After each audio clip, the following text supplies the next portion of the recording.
Lately, I've had trouble swallowing. Not the swallowing itself, but at times food doesn't go all the way down, which is a bit of an issue.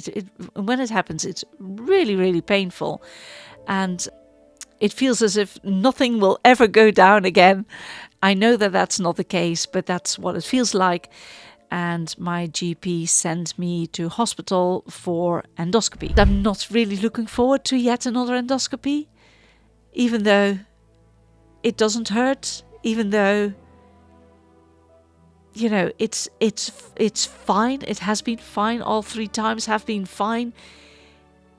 It's still a procedure, and I don't know. I feel a bit vulnerable in that state.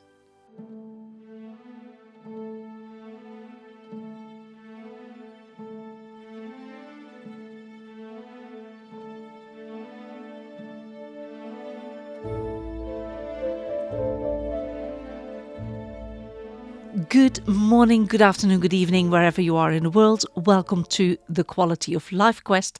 My name is Anneke. Today's episode is about finding balance in healthcare, and in this particular case, endoscopies. My personal tale. When you're navigating a health issue, you want to get to the correct diagnosis.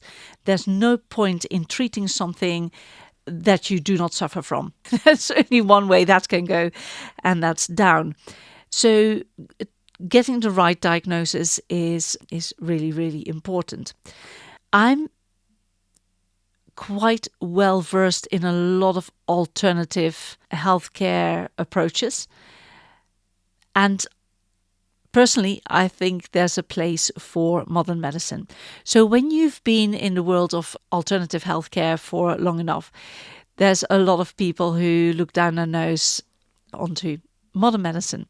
And likewise, if you walk around in modern medicine long enough, it's easy for people to look down their nose at alternative healthcare. Personally, I think there's a place for both.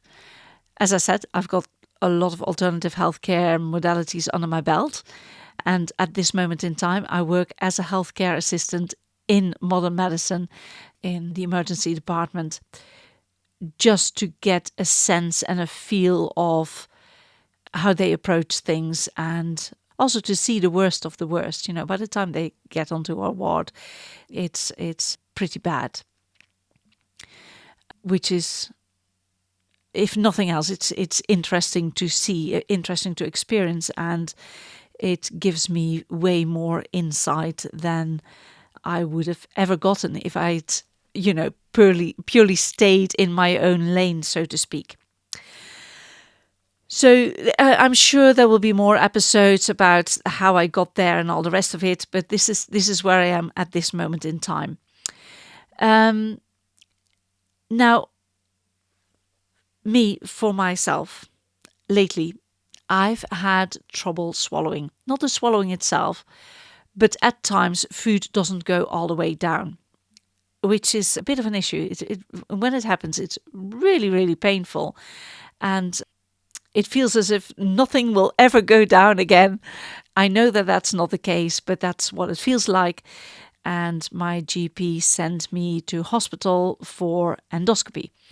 I tried to bargain with him, tried, other methods of seeing what was inside. No, it needed to be an endoscopy. An endoscopy is where they put a tube down your throat and have a look in the esophagus and your stomach. Right, that's the idea. They tried and failed because of my gag reflex. Then they tried a second time with sedation. And when they use sedation, they will always use some sort of sedation spray in the back of your throat. But when they use sedation through a cannula in your hand or wherever they put the cannula, you need 24 hours supervision afterwards to not do stupid things. So that was the second time they tried it, and it still didn't work for me. And then the third time they did it through my nose. And when it goes through the nose, they use a slightly thinner tube, And it's also a different route. So the gag reflex is less stimulated that way. So the third time they did get quite a lot of images, and they even took some biopsies, and I thought it was all well until at the end they said, well, there was this small patch just hiding under the esophagus inside the stomach, and we couldn't quite get to it and we couldn't quite see it. That needs to be investigated. So I've just had a conversation with yet another doctor, one of the specialists, whether to do an operation under general anesthetic or what to do. And bless him, this particular doctor was very nice. He was also very, very confident and modest at the same time, which was interesting. He said, I tend to be quite good at this. And he asked if it was okay to do yet another endoscopy. Now, I could have said, no, let's wait, because the vague pictures that he could see, it didn't seem to be cancerous, it didn't seem to be bad, but he really would like to have a better look and a biopsy if at all possible. But I could have said, let's wait for, I don't know how long, before we do it again.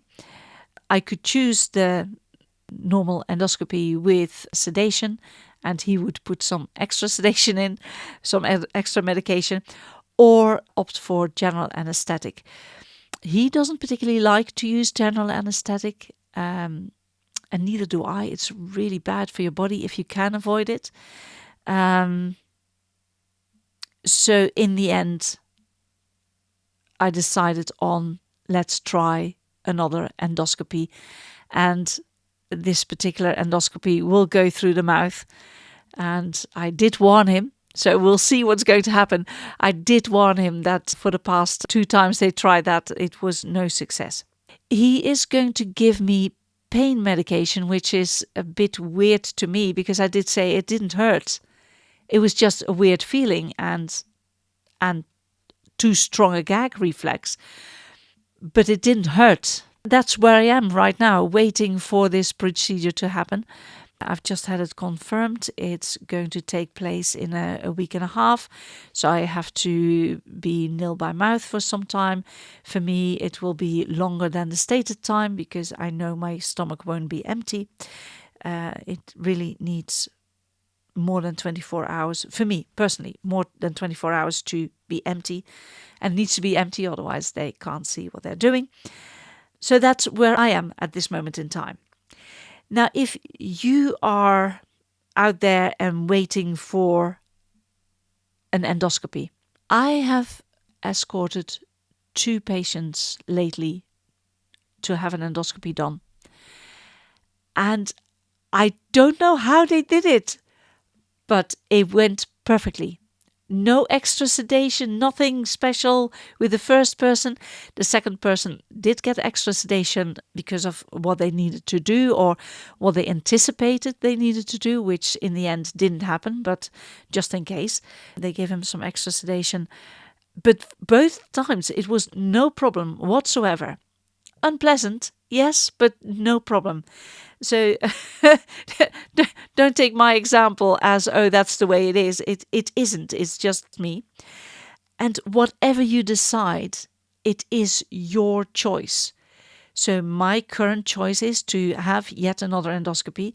I could have chosen for general anesthetic, or I could have chosen to wait. Your case might be different. Your case, your circumstances might be different.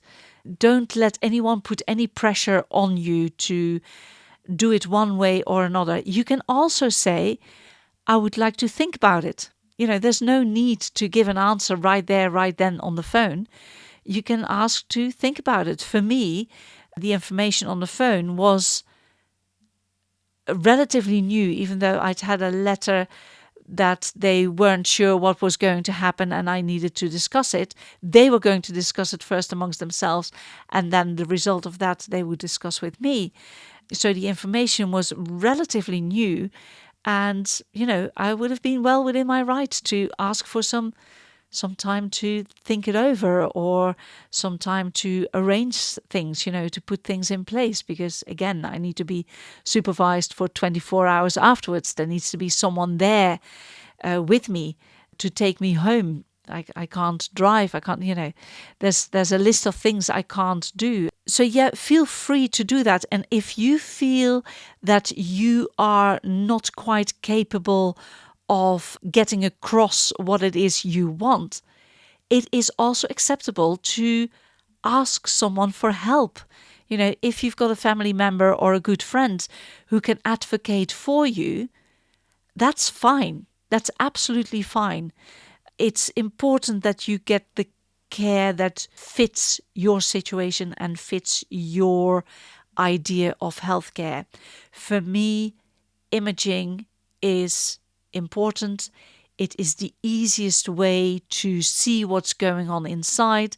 And as I said before, they can take biopsies, they can, grow that in a lab or have a look at it in a lab, or whatever it is they do with it in a lab, and get a really good picture of what's going on inside me, and then decide on what to do next. And hopefully the outcome is it's indeed just a thing that's growing there, and it's fine. It's a thing, and that's it. No worries about that. That's my personal hope that the outcome will be. Does that mean that from that moment on I will be able to swallow and stuff will go through straight away? No, that won't be solved by that particular outcome, but at least there's some things that can be scratched off the list, and we can keep on looking for what it is instead. We might have some idea, but I haven't looked into that yet, so maybe another podcast. Right, so it's a bit of a weird podcast. I've got the impression that I'm doing a good line in weird podcasts.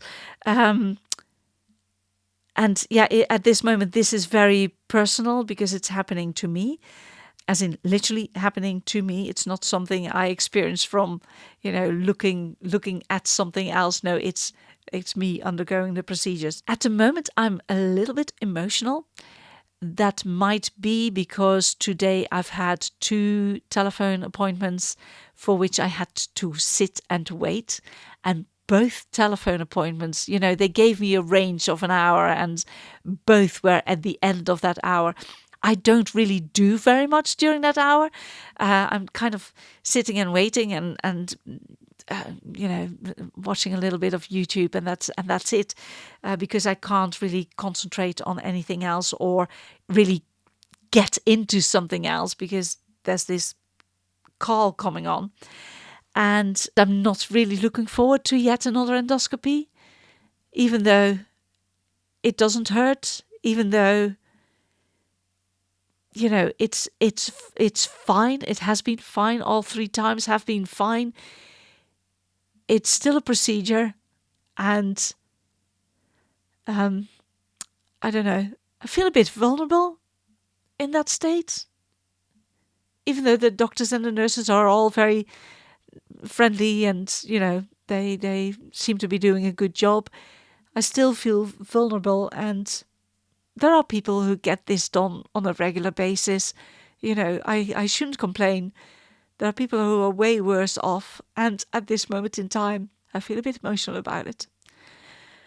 I want it to be over and done with, and I would really like to have a diagnosis as to what's going on and what can be done about it. In the meantime, I'm going through some other healthcare stuff that's not necessarily physical. It's more mental, it's more emotional, it's more the pressure of life that's gotten on top of me at the beginning of the year, and I'm working through and all the rest of it. And I'm using herbs and other things to combat that. And good food. I'm trying to stick to good food. Bar the odd chocolate peanut or digestive biscuit. On the whole, I try to be good with my food, and that makes a big difference in my state of mind. And of course, that helps when it comes to doing things like endoscopies. it all comes together. It all fits together. I think especially when you're on your own, when you live by yourself, it's perhaps a bit more tough than if you were to live with other people who either distract you or looked after you or things like that. Thank goodness when I do go for my next endoscopy, my daughter will be here and she will stay and she'll make sure I'm all right. Most probably we'll go on the train together. It's going to be interesting. So she'll be my adult supervision. It shouldn't get weirder than that. She is an adult. She's a proper adult. She was an adult before she reached that age. She's a sensible human being. But it is a bit weird that at this age, I need adult supervision and it's going to be provided by my daughter. Bless her. So yeah, hopefully when everything comes together and I'm doing my good food and I'm doing my herbs for the things that I know are out of whack already and that those things are getting more and more in whack, together with what modern healthcare has to offer, hopefully I'll be back on my feet in no time flat.